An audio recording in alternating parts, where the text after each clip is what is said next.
فأعوذ بالله من الشيطان الرجيم. بسم الله الرحمن الرحيم. اقترب للناس حسابهم وهم في غفلة معرضون. صدق الله مولانا العظيم.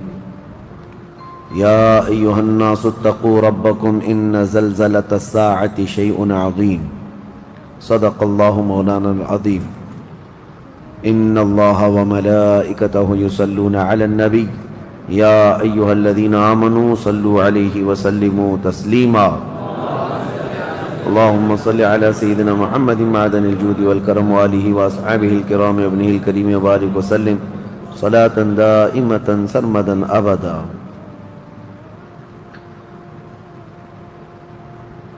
قیامت کے قریب پیش آنے والے معاملات جو اللہ کریم نے قرآن میں بیان فرمائے اور اس کے حبیب نے اپنی احادیث میں بیان کیے، ان میں سے اکثر علامات اب ظاہر ہونے لگ گئی ہیں. میں بڑی علامتوں کا آج ذکر کرتا ہوں. جنگیں بہت زیادہ ہونے لگ جائیں گی، مسلمانوں کا قتل عام بڑھ جائے گا. نبی پاک صلی اللہ علیہ وسلم کی احادیث کی روشنی میں حالات آپ کے سامنے رکھ رہا ہوں. قتل بڑھ جائے گا جس کو حرج کہا گیا حدیث پاک میں، اور کثرت سے جنگیں ہونے لگیں گی. ہر جگہ مسلمان مغلوب ہو جائیں گے اور کفار و مشرکین غالب آنے لگیں گے. یہ وہی حالات ہیں جس کی طرف ہم ہانکے جا رہے ہیں. حد ہو گئی. آج میں نے جب یہ دیکھا اندور شہر کے چھوٹے چھوٹے بچے اسکول کے تیسری یا چوتھی جماعت میں جانے والے 4 لڑکے مل کر کسی مندر کے پاس جاتے ہیں. اس میں ایک مسلمان لڑکا، باقی 3 ہندو ہیں. مسلمان لڑکے کو انہوں نے کپڑے کھول کر کے پیٹنا شروع کیا، مارنے لگے. چھوٹی سی عمر کے بچے ہیں. اور اس کے بعد اس سے کہنے لگے کہ ہمارے بھگوان کا نام لینا شروع کر دیں.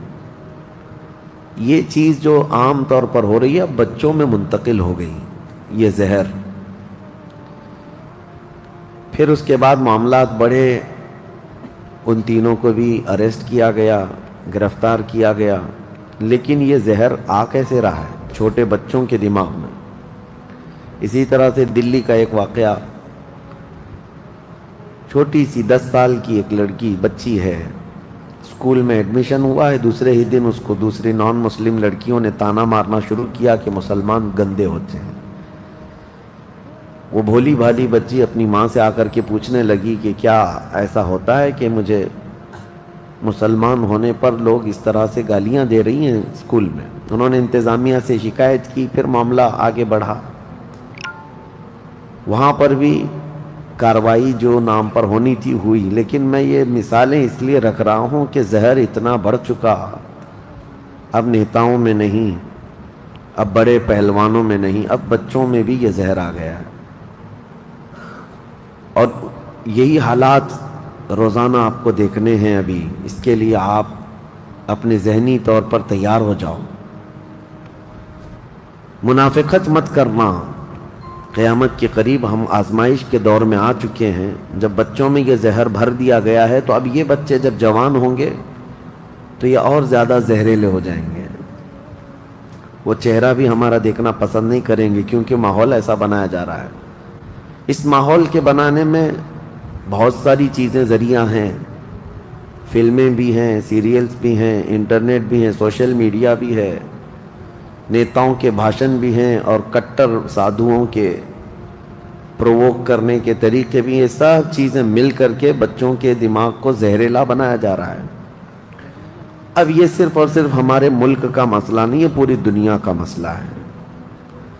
ابھی آپ کو پتہ ہوگا چند سالوں قبل نیوزی لینڈ میں ایک آدمی مسجد میں داخل ہوا اور لائیو سٹریم کرتے ہوئے نمازیوں کو گولی مارتا گیا. تقریباً 50 لوگ اس کی گولی سے مر گئے تھے مسجد میں. اور اس کی شوٹ کرنے کا اس نے لائیو سٹریم بھی چالو رکھا ہے.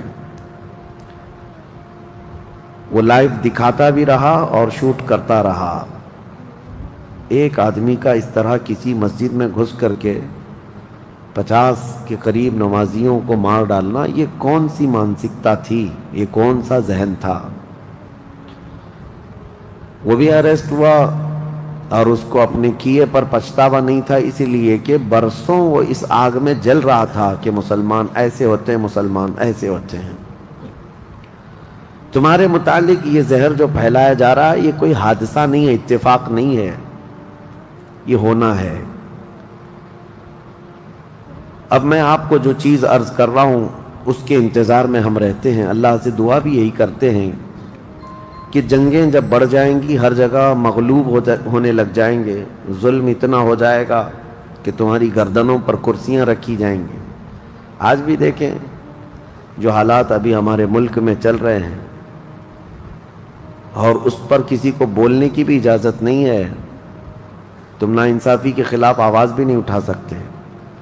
اتر پردیش میں 144 ہے، پورے صوبے پر، پورے اسٹیٹ میں کرفیو نافذ ہے کہ کوئی ٹپنی بھی نہ کرے، سب کے سوشل میڈیا سائٹس کو پر سائبر پولیس کی نظر، ساری چیزیں اپنی جگہ پر۔ لیکن میں یہ کہتا ہوں سب کر لو، لیکن جو حق بات ہے وہ ہم آخری سانس تک کرتے رہیں گے انشاءاللہ۔ گیدڑ کی 100 سالہ زندگی سے شیر کی ایک دن کی زندگی بہتر ہے۔ ڈر کے، چھپ کے، مصلحتوں کے چکر میں کب تک جینا ہے اس دنیا میں؟ موت تو آنی ہے نا ایک دن، موت تو آنی ہے، تو کیوں نہ ہم اپنی اس حقانیت کو بڑھ چڑھ کر اعلان کر کے مریں؟ جب جنگیں زیادہ ہو جائیں گی اور ہر جگہ سے ظلم بڑھتا جائے گا، یہاں تک کہ عرب میں بھی کوئی اسٹرانگ حکومت نہیں ہوگی، یہ حدیثوں کی روشنی میں اب میں آپ کو بتا رہا ہوں۔ وہ تو ابھی نظر آ رہی ہے کوئی اسٹرانگ حکومت نہیں، وہ کٹ پتلی ہے، کبھی اس کو امریکہ ہانکتا ہے، کبھی رشیا ہانکتا ہے، کبھی چائنا ہانکتا ہے۔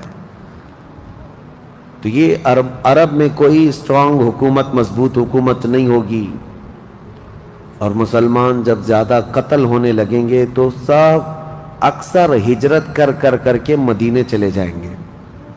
جو بچے ہوئے ہوں گے وہ مدینہ طیبہ کی طرف ہجرت کر جائیں گے۔ اب مدینہ طیبہ میں مسلمان رہ رہے ہوں گے، کیونکہ میرے آقا صلی اللہ علیہ وسلم کی حدیث ہے، ان الایمان لا یأزر الی المدینہ کما تأزر الحیۃ الی جحرہا۔ ایمان جو ہے مدینے سے نکلا ہے، اور گھوم پھر کر کے پوری دنیا سے ایمان واپس مدینے میں ویسے ہی آ جائے گا جیسے سانپ اپنے سوراخ میں واپس آتا ہے۔ ایمان والے سب مدینے پہنچ جائیں گے۔ اب وہاں جانے کے بعد لوگوں میں یہ بات کثرت سے پھیل جائے گی کہ اب ان حالات کا مقابلہ کرنے کے لیے ہمیں کیا کرنا چاہیے۔ بہت مجبور ہو چکے، کوئی راستہ نظر نہیں آتا۔ تو اس وقت جو مدینے میں تھے علماء، صلحاء، سب بیٹھ کر کے مشورہ کرتے ہیں کہ ہم کو امام مہدی کو تلاش کرنا ہوگا، اور یہ وہ زمانہ ہوگا جب امام مہدی مدینے میں پیدا ہو چکے ہوں گے۔ یہ وہ زمانہ ہوگا جب امام مہدی مدینے میں ہوں گے۔ امام مہدی جن کی بشارت اللہ کے نبی صلی اللہ تعالیٰ علیہ وسلم نے اپنی حدیثوں میں عطا فرمایا، ان کا نام حضور کے نام پر ہوگا، ان کا نام محمد ہوگا، اور ان کے والد کا نام بھی حضور کے والد کے نام پر ہوگا، اور اللہ کریم کی طرف سے بھیجے جانے والے اس روئے زمین کے وہ آخری خلیفہ راشد ہوں گے۔ مدینہ طیبہ میں وہ ہوں گے، لیکن وہ اپنے آپ کو چھپا کر کے رہ رہے ہوں گے۔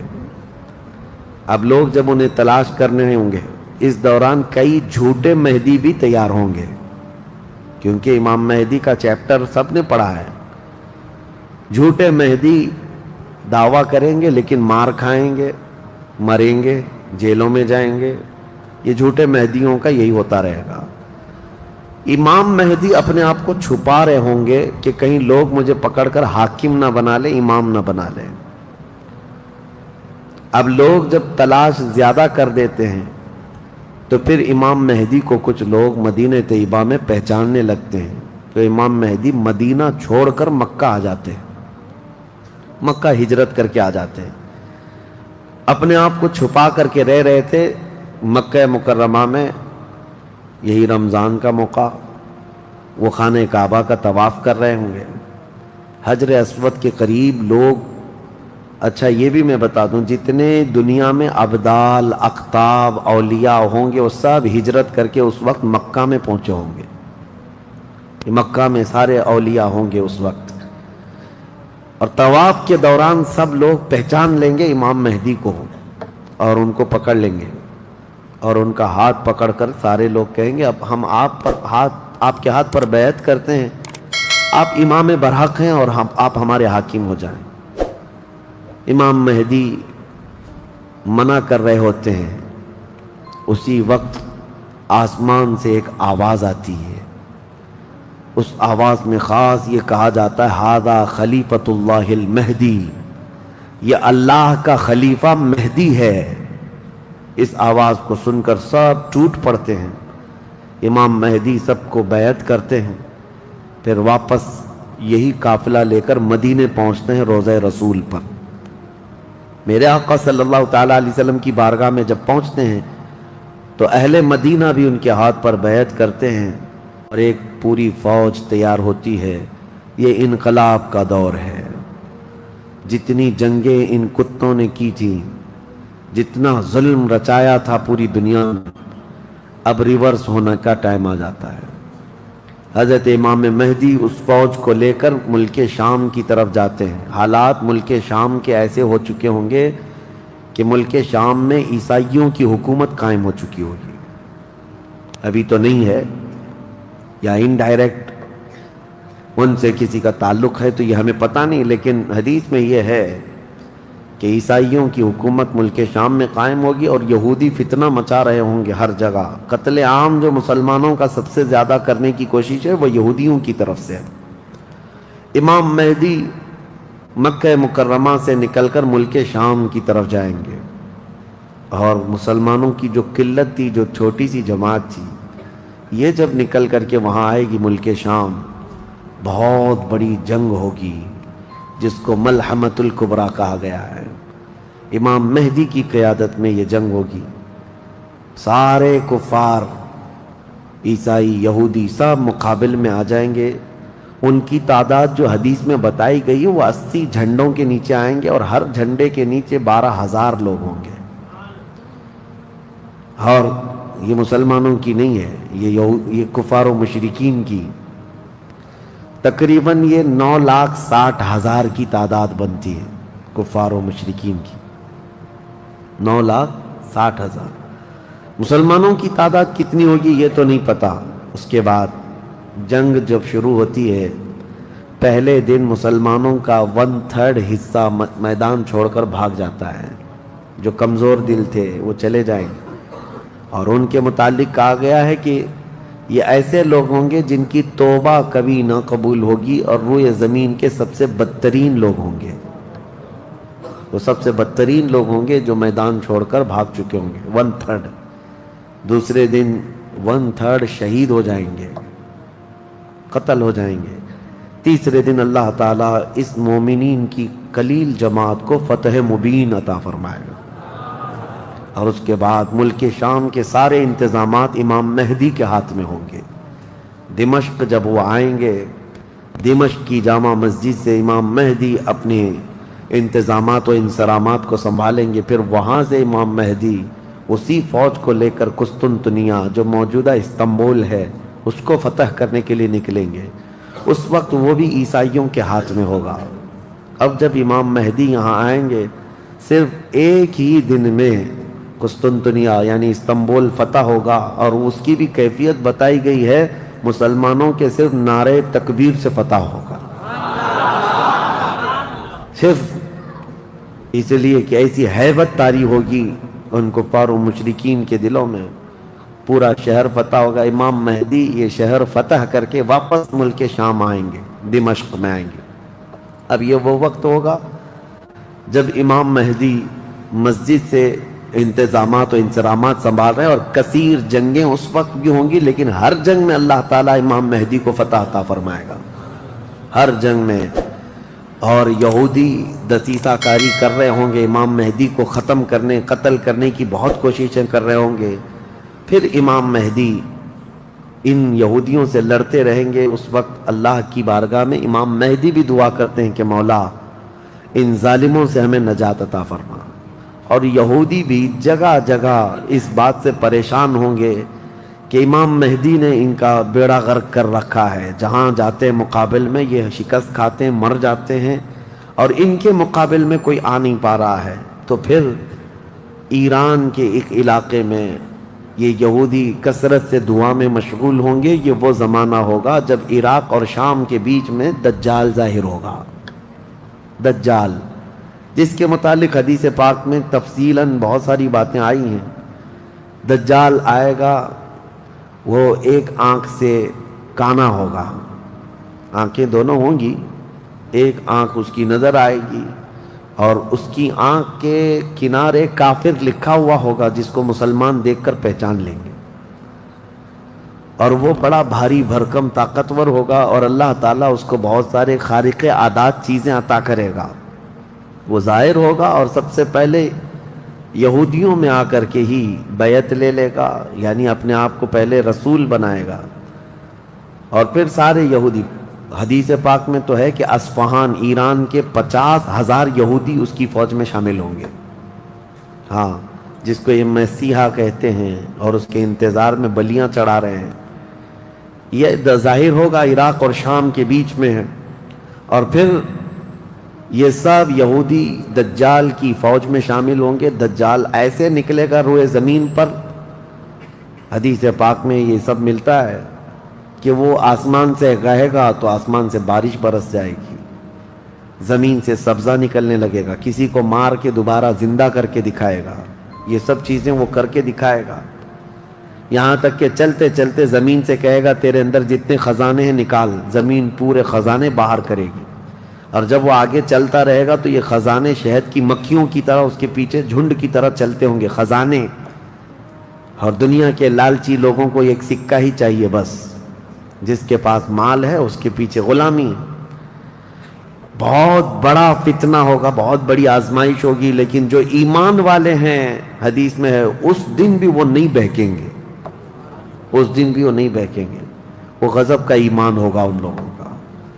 حضور صلی اللہ تعالیٰ علیہ وسلم نے فرمایا دجال کے فتنے سے مقابلہ کرنے والے جو مومن ہوں گے نا، اس کا فتنہ دیکھ کر کے بھی ایمان پر قائم ہوں گے، ان کے لیے حضور نے فرمایا وہ بغیر حساب کے ہی جنت میں جائیں گے، ان کا حساب نہیں ہوگا، وہ بنا حساب کے جنت میں جائیں گے۔ تو دجال روئے زمین پر گھوم رہا ہوگا اور فتنہ مچا چکا ہوگا، اور پہلے تو رسول کہتا رہا، اس کے بعد پھر خدائی کا دعویٰ کرے گا کہ میں خدا ہوں۔ اس کی خدائی کو ماننے والے وہ یہودی بھی ہوں گے، عیسائی بھی ہوں گے، بہت سارے مسلمانوں میں بھی گمراہ ہو چکے ہوں گے، جن کا پہلے سے ایمان مضبوط نہیں تھا وہ اس کے پیچھے چل پڑیں گے، وہ ہزاروں کی تعداد میں لوگوں کو کافر بنا چکا ہوگا۔ میرے عزیزو، دجال تو بہت بڑی بڑی چیزیں دکھا رہا ہے، آسمان سے بارش برسا کر کے، زمین سے سبزہ اگا کر کے، اور اس وقت کئی لوگ گمراہ ہو جاتے ہیں۔ یہاں تو چھوٹی موٹے باباؤں کے پیچھے ہی گمراہ ہوتے ہیں، آج تو چٹی نکال کر دکھا رہا ہے بابا، تو بھیڑ لگ چکی ہے کہ تم کیا کھائے ہو، کیا پیے ہو، کیا سوچ رہے ہو، چٹی میں نکال کر کے دکھاؤں گا۔ چٹی والے بابا کے پیچھے ہی ہزاروں چلے جاتے ہیں، تو دجال والے بابا کے پیچھے کتنے جائیں گے؟ لیکن حدیث پاک کی روشنی میں مفسرین نے، محدثین نے فرمایا کون لوگ اس دن محفوظ رہیں گے، کون لوگ اس دن محفوظ رہیں گے؟ دجال کی شکل جیسی بھی ہو، لیکن وہ جو چیزیں خارق عادات دکھا رہا ہوگا لوگ اچنبے سے دیکھ رہے ہوں گے۔ اچھا ایک بات اور بھی بتا دوں، آپ گھر میں بیٹھے ہوں، کوئی مسجد میں ہوں گے، شور آئے گا کہ وہاں پر خدا اتر پڑا ہے، نعوذ باللہ من ذالک، اور عجیب و غریب چیزیں دکھا رہا ہے، آسمان کو کہہ رہا ہے تو آسمان بارش برسا رہا ہے، زمین کو کہہ رہا ہے تو زمین خزانے نکال رہی ہے۔ کچھ لوگ جو گھر میں بیٹھے ہوں گے، توجہ، یہ بہت اہم بات کہہ رہا ہوں، کہیں محفل میں ہوں گے، مسجد میں ہوں گے، جب یہ شور آئے گا تو کچھ کہیں گے کہ چلو ہم بھی جا کر دیکھ کے آتے ہیں، تو کچھ لوگ یہ کہہ کر کے اٹھیں گے اور جا کر کافر ہو جائیں گے، اور کچھ لوگ وہ ہوں گے جو جیسے سنیں گے اپنے آپ کو گھر میں ایسے مضبوط بند کر لیں گے کہ ان کو ہوا آنے کی بھی خواہش نہ رہے، اس طرح اپنے آپ کو محفوظ کر لیں گے۔ اور بزرگوں نے لکھا ہے کہ اس وقت اس کے فتنے عروج پر ہوں گے، لوگوں میں صرف اور صرف چرچا یہی ہوگا۔ اسی لیے میں اکثر یہ میڈیا کو دجالی میڈیا کہتا ہوں، اس کی وجہ یہی ہے کہ دجال کے آدھے سے زیادہ کام یہ میڈیا والے کرتے ہیں، سب جگہ پھیلائیں گے افواہیں، بہت جھوٹ کو سچ کر کے دکھاتے رہے، سچ کو جھوٹ کر کے دکھاتے رہے۔ یہ میڈیا یہی سب کام کرتی رہے گی۔ اس وقت کون لوگ محفوظ رہیں گے؟ بزرگوں نے لکھا ہے دجال کے قریب بھی جائے گا کوئی بندہ، لیکن اس کو دیکھ کر نہیں گمراہ ہوگا، تو یہ کون ہوگا؟ جس کا سینہ حضور کی محبت سے بھرا ہوگا۔ یہ وہی ہوگا جس کے لیے اعلیٰ حضرت نے فرمایا نا، تیرے قدموں میں جو ہیں غیر کا منہ کیا دیکھیں۔ حضور کے قدموں میں جو پڑے ہیں وہ غیر کا منہ کیا دیکھیں۔ کون نظروں میں جچے دیکھ کے تلوا تیرا۔ اب یہ دجال گھومتا ہوا جب فتنہ بہت برپا کر چکا ہوگا، مکہ جائے گا، پہلے یہ یمن جائے گا، یمن میں بھی بہت فتنہ پھیلائے گا، اس کے بعد پھر مکہ آئے گا۔ مکہ کی سرحدوں کو اللہ تعالیٰ فرشتوں سے محفوظ کر رکھا ہوگا، فرشتے اسے داخل ہونے نہیں دیں گے، ماریں گے اور داخل نہیں ہو سکے گا۔ پھر مدینہ جائے گا، مدینہ طیبہ اپنی پوری فوج لے کر کے داخل ہونے کی، 2 شہروں کے علاوہ پوری دنیا کے ہر شہر گھومے گا، ہر شہر گھوم چکا ہوگا 2 شہروں کے علاوہ، مکہ مکرمہ، مدینہ طیبہ۔ مدینہ طیبہ کے سرحد پر آئے گا، وہاں پر بھی اللہ کے فرشتے پہرا دے رہے ہوں گے، میرے مصطفیٰ کا شہر ہے، دجال نہیں آ سکتا۔ لیکن اس کا شہرہ جب مدینے کے باہر بہت پھیل چکا ہوگا، مقام جرف ایک جگہ ہے، وہاں تک وہ پہنچ چکا ہوگا، جہاں آج بادشاہ نے ایک پیلس بنایا ہوا ہے۔ ان لوگوں نے ایک پیلس بنا کر رکھا ہے وادی جرف میں، وہاں تک پہنچے گا تو مدینہ طیبہ کے ایک عالم وہ جائیں گے، اس سے مناظرہ کریں گے، ڈیبیٹ کریں گے۔ صرف مناظرے کے کرنے کی وجہ سے اس عالم دین کو وہ قتل کر دے گا، قتل کر کے اس کے بعد پھر ان کو دوبارہ زندہ کرے گا، اور اس کے بعد کہے گا کہ دیکھا میری طاقت۔ اس عالم دین کا کہنا ہوگا اب تو مجھے تیرے دجال ہونے پر اور زیادہ یقین ہو گیا، اس لیے کہ میں نے میرے مصطفیٰ سے سنا ہے، وہ مار کر کے دوبارہ زندہ کرے گا۔ اور اس عالم کا دوسرا چیلنج یہ ہوگا کہ میں نے اپنے حبیب سے ایک اور بات سنی ہے، اب کی بار اب تو مار کر کے دکھا۔ دوسری بار حدیث پاک میں ہے، دوسری مرتبہ اس عالم کو قتل کرنے کی 1000 کوشش کرے گا لیکن مار نہیں سکے گا۔ وہ عالم ربانی بیان کریں گے، اللہ کے نبی صلی اللہ علیہ وسلم کی بیان کی ہوئی علامات یہی ہیں، ایک بار قتل کر کے اٹھائے گا لیکن دوبارہ وہ مار نہیں سکے گا۔ یہ فتنہ پھیلا ہوگا دجال کا، اور یہ گھومتے پھرتے ملک شام پہنچے گا جہاں امام مہدی ہوں گے۔ امام مہدی یہودیوں سے جنگ کرتے کرتے اور دجال کے فتنوں سے فیس کرتے کرتے وہاں پر ہوں گے، ملک شام میں، دمشق میں، دعا کر رہے ہوں گے اللہ ان کے فتنوں سے بچا۔ ایک عصر کی نماز ہوگی، جب امام مہدی نماز کے لیے جا رہے ہوں گے، 2 فرشتوں کے پروں پر ہاتھ رکھتے ہوئے سیدنا عیسیٰ علیہ السلام اتر جائیں گے۔ حضرت عیسیٰ علیہ السلام اب بھی باحیات ہیں آسمانوں پر، اللہ کریم ان کو اتارے گا، وہ آئیں گے۔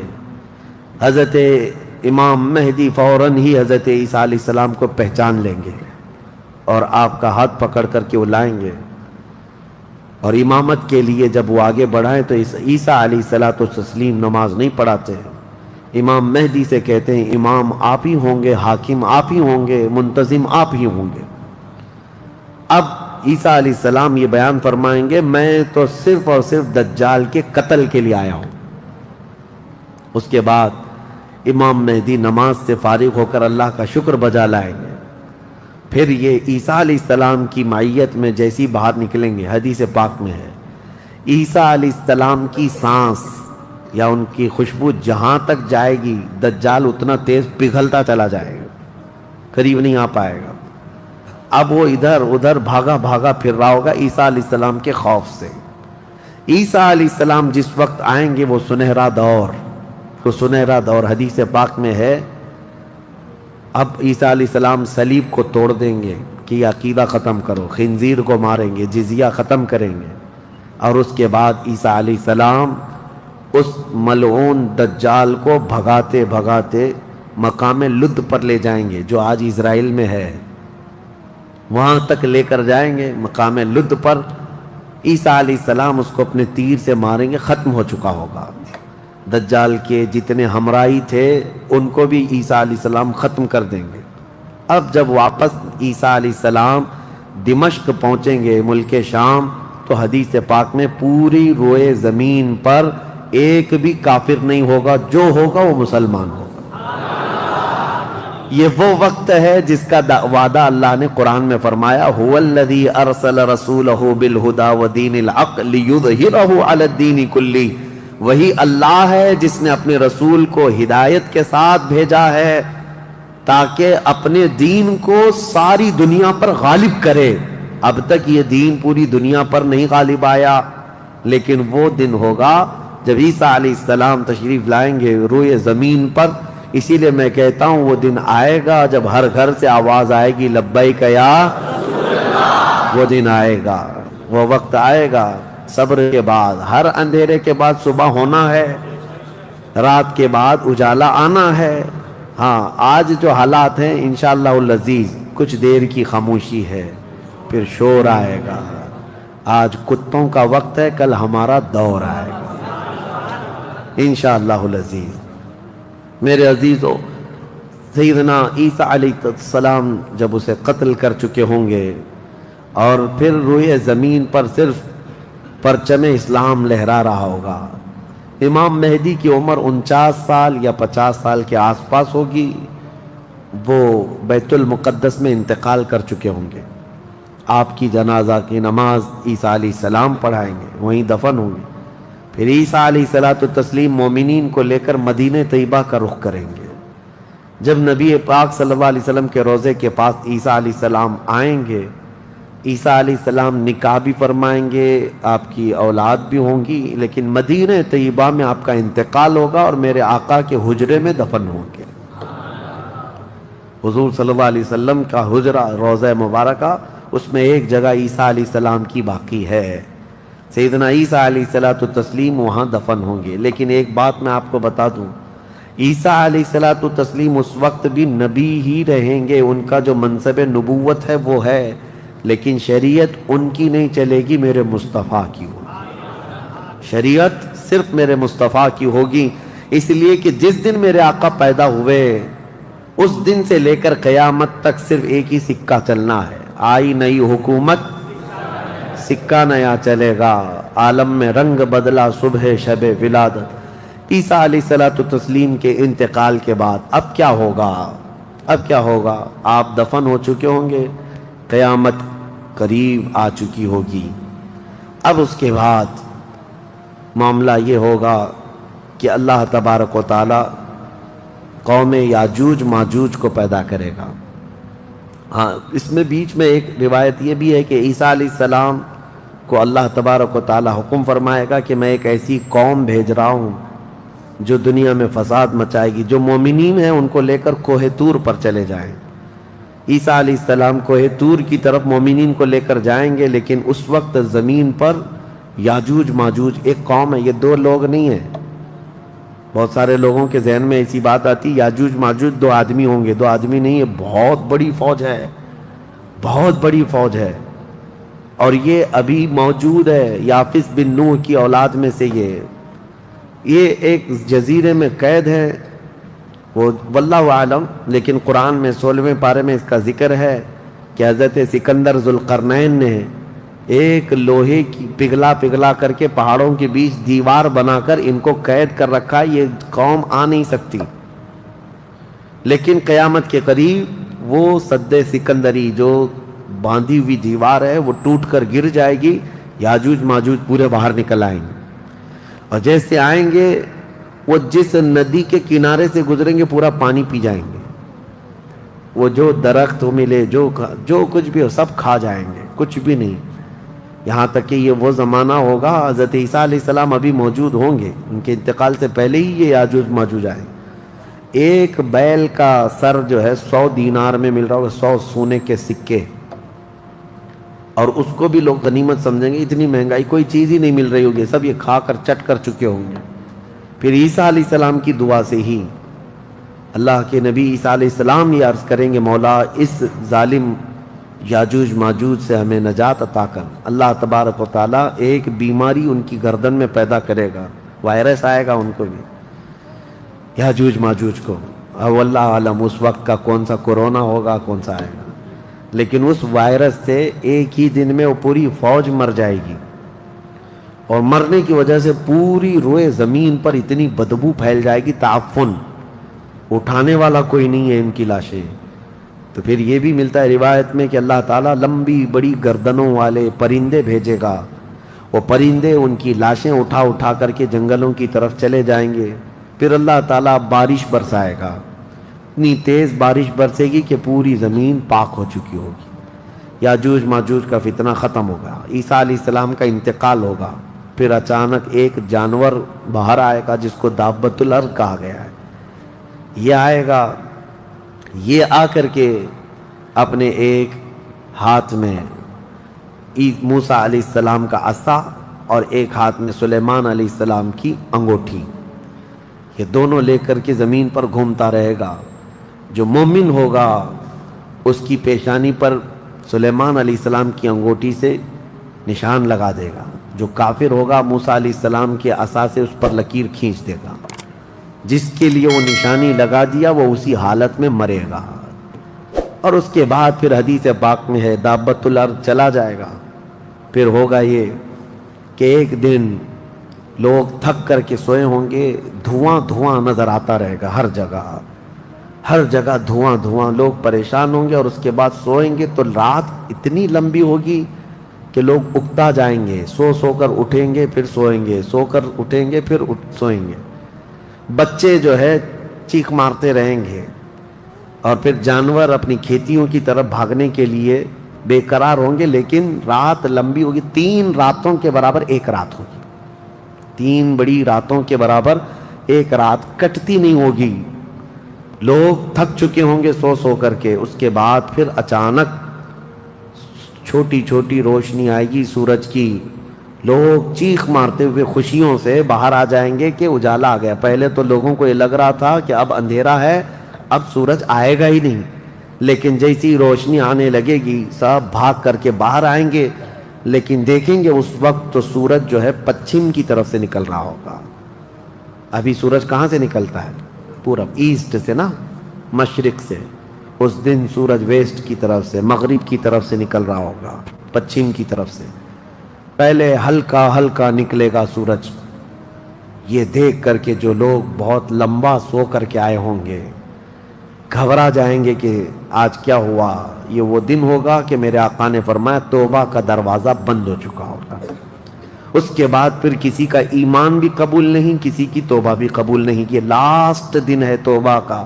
لاسٹ دن کیا، اس سے پہلے جو گزری رات لاسٹ تھی، رات لاسٹ تھی۔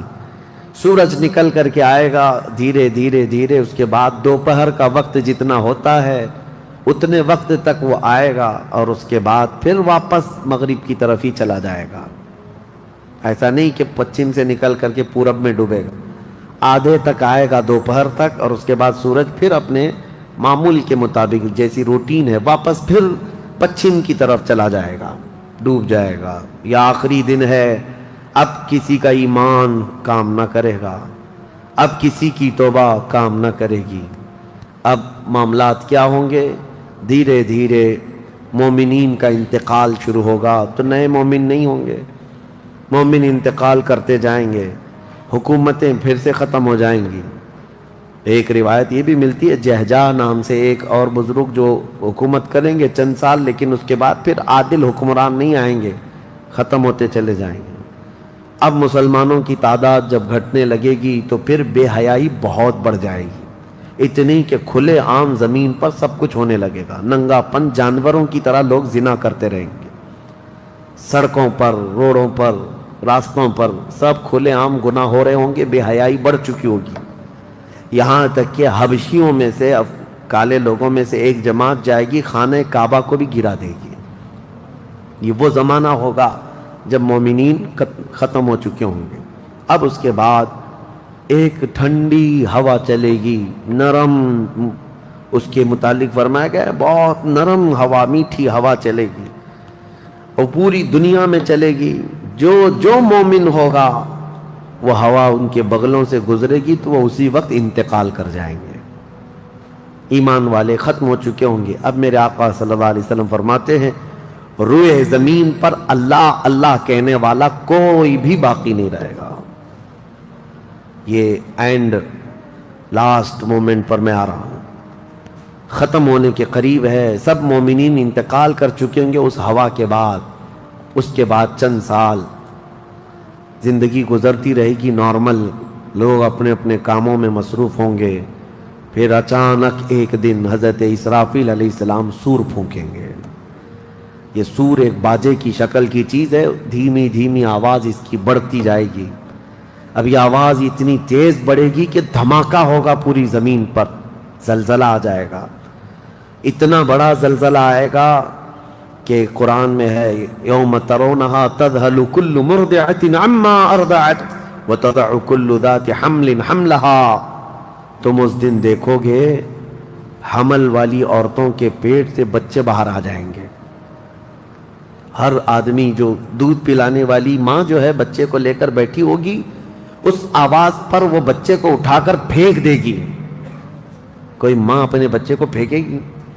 لیکن وہ دن ہوگا جب ماں اپنے بچے کو پھینک دے گی، حاملہ عورت، اس کا پیٹ نکل کر کے بچہ باہر آ چکا ہوگا۔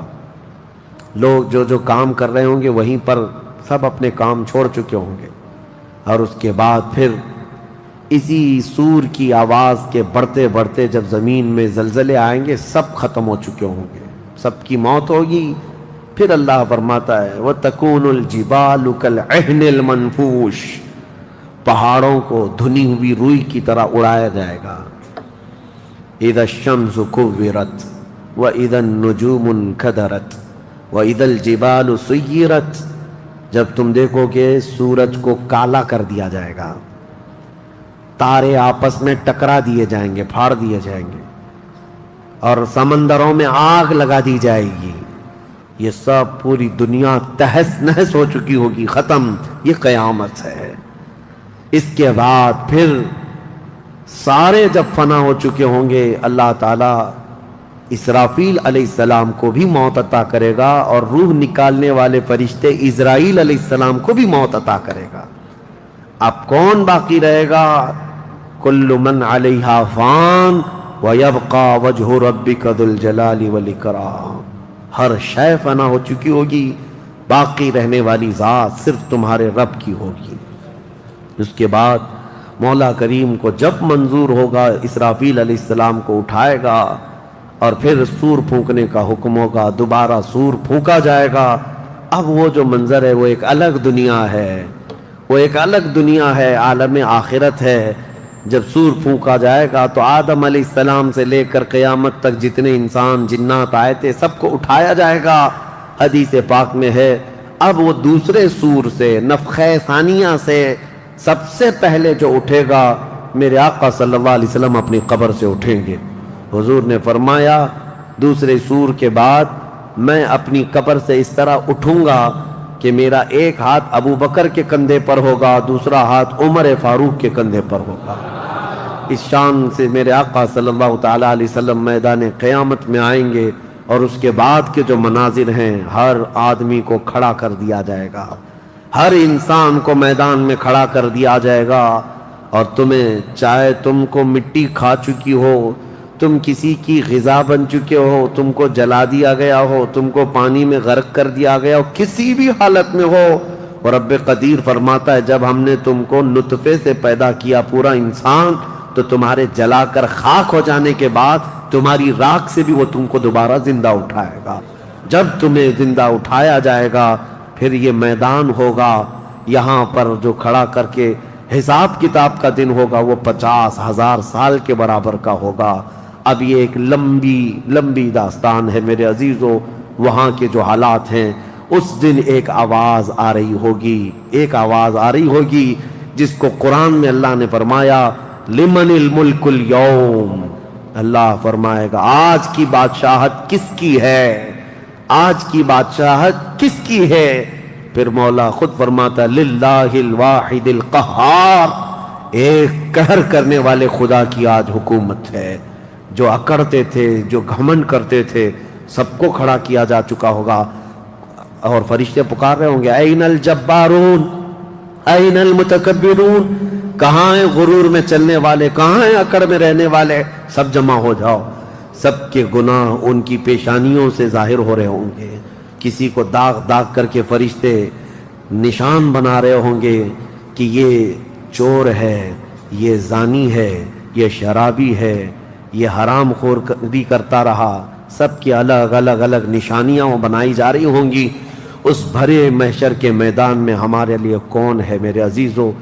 ہم اسی رب ذوالجلال کو منانے کے لیے آج آئے ہیں۔ اس تصور کے ساتھ اب ہم کھڑے ہو کر اس کا ذکر کریں گے کہ مولا آج ہم تجھے منا رہے ہیں، تو ہم سب سے صلح فرما لے، کل بھری قیامت کے دن ہمیں ننگا اور ذلیل ہونے سے محفوظ فرما لے، اور قیامت کا دن ہوگا انشاءاللہ العزیز میرا رب اسی ذکر کی مجلس کی برکت سے ہماری بخشش کا اعلان فرمائے گا۔ وہ دن کتنا خوبصورت ہوگا، ذرا تصور کرو کہ اس ذکر کی مجلس کو اللہ تعالیٰ ذریعہ بنائے، اور قیامت کے دن جب سب کھڑے ہوں گے لاکھوں کی تعداد میں، اور تمہارا نام پکارا جا رہا ہوگا فلاں کا بیٹا فلاں کہاں ہے، تم گردن اونچی کر کے دیکھ رہے ہوں گے کیا ہے میرے حساب میں، کیا ہے میرے پلے میں، تو فرشتے کہیں گے اللہ کی طرف سے حکم آیا ہے، تیرے لیے جنت ہے، تیرے لیے جنت ہے۔ کھڑے ہو جائیں اور ذکر کے لیے تیاری کریں۔ وآخر دعوانا ان الحمدللہ رب العالمین۔